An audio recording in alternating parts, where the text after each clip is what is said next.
Class 6 का देखिए साम्राज्य विस्तार और शासन पार्ट 6 इतिहास का आज है जो पूरे क्वेश्चन आंसर का हम लोग आज समाधान करेंगे। तो देखिए इसमें ऐसे देखा जाए तो 1 नंबर से लेकर के हम लोग क्या करेंगे कि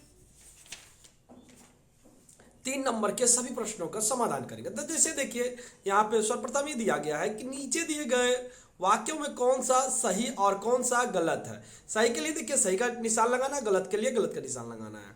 तो देखिए इससे पहले मैं बता देता हूँ करने से पहले कि इससे पहले जो मैं 2 से लेकर के 5 तक का बना दिया हूँ, तो वो अगर आप लोग नहीं किए हैं तो वो कर सकते हैं। तो उसके बाद देखिए आज हम लोग जो करेंगे ये देखिए क्या है सही और गलत।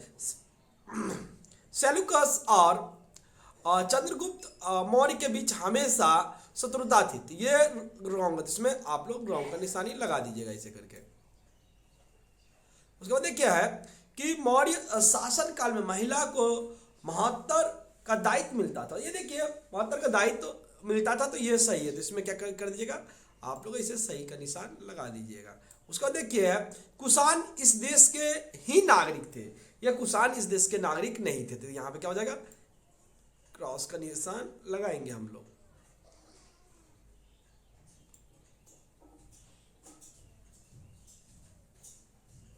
हो गया। उसके बाद देखिए जो ये है आखिरी क्वेश्चन है यहाँ पे दिया गया है, जैसे कि देखिए चंद्रगुप्त प्रथम गुप्ता शब्द गिनना आरंभ हुआ, यहीं से हुआ था। तो यहाँ पे राइट का निशान आप लोग लगा दीजिएगा। यहाँ पे क्या हो जाएगा राइट का निशान हो जाएगा।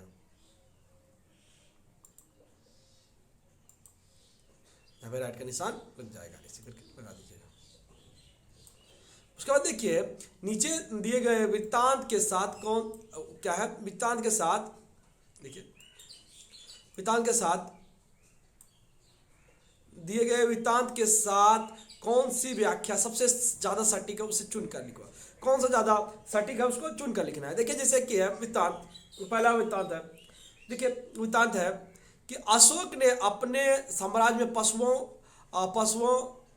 पशु हत्या को बंद कर दिया था। ये देखिए इसमें आप लोग को चुन करके लिखना है। तो इसमें लिखेंगे हम लोग चुन करके। देखिए क्या पहला अपने राज्य में पशुओं की संख्या बढ़ाने के लिए, धम्मा का अनुसरण करने के लिए, पशु व्यापार बढ़ाने के लिए। तो ये जो इनका जो था धम्मा का अनुसरण करने के लिए, तो ये जो है 2 नंबर एकदम सटीक है। तो 2 नंबर में आप लोग टिक लगा दीजिएगा इसे करके। अब उसको देखिए वृत्तांत है कुषाण सम्राट अपने मूर्ति देवालयों में रखते थे। अपने मूर्ति को क्या करते थे देवालयों में रखते थे। तो देखिए क्या होता था कि पहला जो है वे देवता के वंशधर थे।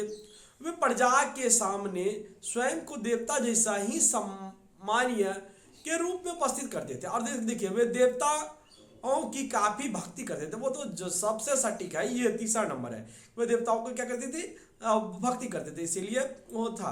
तो इसमें लिख दीजिएगा तो ये एकदम सटीक हो जाएगा। उसके देखिए तीसरा नंबर है वृत्तांत। गुप्त सम्राट बड़ी बड़ी उपाधि लेते थे। देखिए व्याख्या क्या है, उपाधि सुनने में अच्छा लगता था, प्रजा देती थी। और देखिए तीसरा वाला क्या है, देखिए सम्राट व्याख्या 3 है, सम्राट इसके जरिए अपनी विशाल क्षमता का प्रदर्शन कर देते। ये सटीक है। तो इसमें आप लोग क्या कीजिएगा टिक लगा दीजिएगा।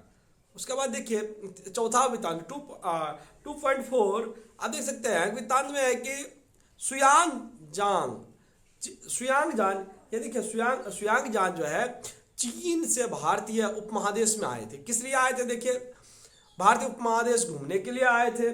तो उसके बाद देखिए इसमें है कि हर्षवर्धन के शासन के विषय में पुस्तक लिखने आए थे, बौद्ध धर्म के बारे में और अधिक पढ़ाई लिखाई करने के लिए। ये देखिए तीसरा नंबर जो है ज़्यादा सटीक है। तो तीसरा नंबर में आप लोग ये लगाइएगा टिक।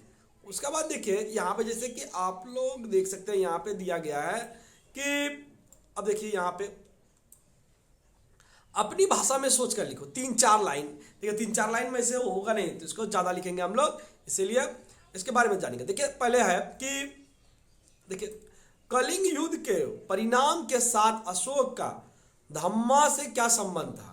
धम्मा उसके शासन को कितना प्रभावित किया, धम्मा जो था एक्चुअली धम्मा कितना प्रभावित किया था, इस विषय में हम लोग को लिखना है। तो देखिए हम लोग लिखेंगे इसका आंसर, बहुत ही सहजता पूर्वक लिखेंगे, बहुत ही सहज भी है भी।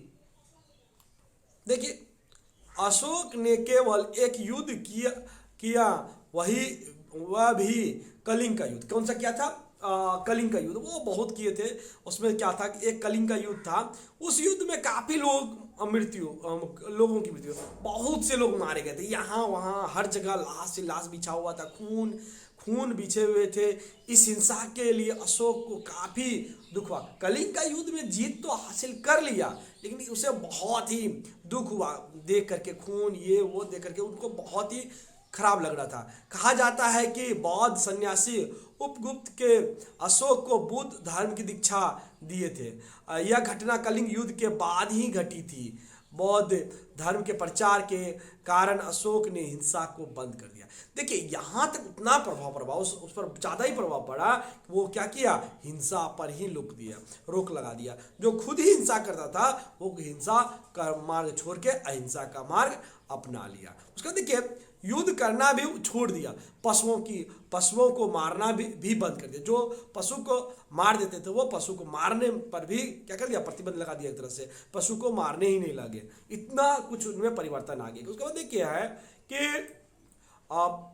मौर्य सम्राट गुप्तचर की नियुक्ति क्यों करते थे, आखिर क्या कारण था जो कि मौर्य सम्राट गुप्तचरों की नियुक्ति करते थे। तो देखिए आप लोग देख सकते हैं कि मौर्य सम्राट के सबसे पहले गुप्तचर को साम्राज्य की खोज खबर लाने के काम में लगाया। मतलब कि खोज खबर की राज्य में क्या हो रहा है नहीं हो रहा है, इस विषय में वो खोज खबर लाए। तो इस खोज खबर के लिए उसे लगाया था। विदेशी, अब देखिए क्या है, विदेशी अपरिचित लोगों पर गुप्तचरों का ध्यान रहता था। अब देखिए जो विदेशी, उस समय तो देश विदेश का मतलब कि दूसरे राज्य से जो लोग आते थे वो विदेशी होते थे।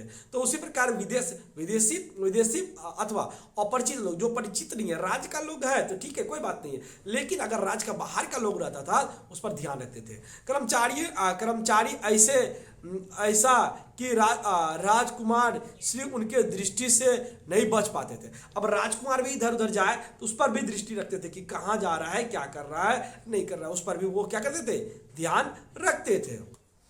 देखिए उसके बाद है साम्राज्य की सारी खबर सम्राट के पास पहुंच जाती थी।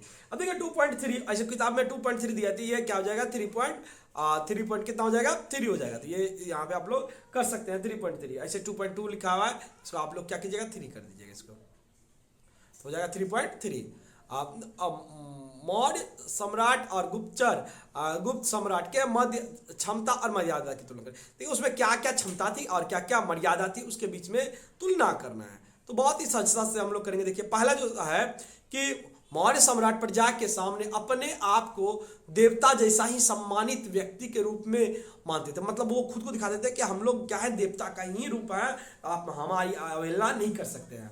लेकिन सम्राट चंद्रगुप्त प्रथम के समय से ही गुप्त शासन महाराजा अधिकारी की उपाधि ही लेते थे। महाराजा वो सोचते थे कि नहीं मैं महाराजा हूँ, बड़ा राजा, मैं कोई देवता होता जिससे कोई चीज़ नहीं हो, मैं क्या हूँ, एक महाराजा हूँ, इतना ही वो सोचते थे अपने विषय में। उसके बाद देखिए दूसरा ऐसे आप लोग लिख सकते हैं। देखिए दूसरा ऐसे भी लिख सकते हैं कि उत्तर भारत के बहुत सारे राज्यों पर मौर्य के जीत हासिल की थी, लेकिन दक्षिण भारत में 12 राजाओं के शासन को ही समुद्रगुप्त ने वापस लौटा, मतलब क्या क्या हो तो वो लोग लौटाने का कार्य कर लिया। लेकिन ये लोग जो मौर्य साम्राज्य में था हासिल कर लिया था तो लौटाया नहीं था, फिर इसमें क्या क्या था, लौटा दिया था। तो इतना ही अंतर है। उसके बाद देखिए है कि सम्राट के बाद ही कर्मचारी थे, लेकिन गुप्ता शासन में बुनियादी संरचना में सम्राट ही प्रधान था। मौर्य सम्राट में किसी भी प्रकार का यज्ञ नहीं करते थे। ये देखिए इसमें इतना ही हो जाएगा, इसमें जो इतना ही लिख दीजिएगा।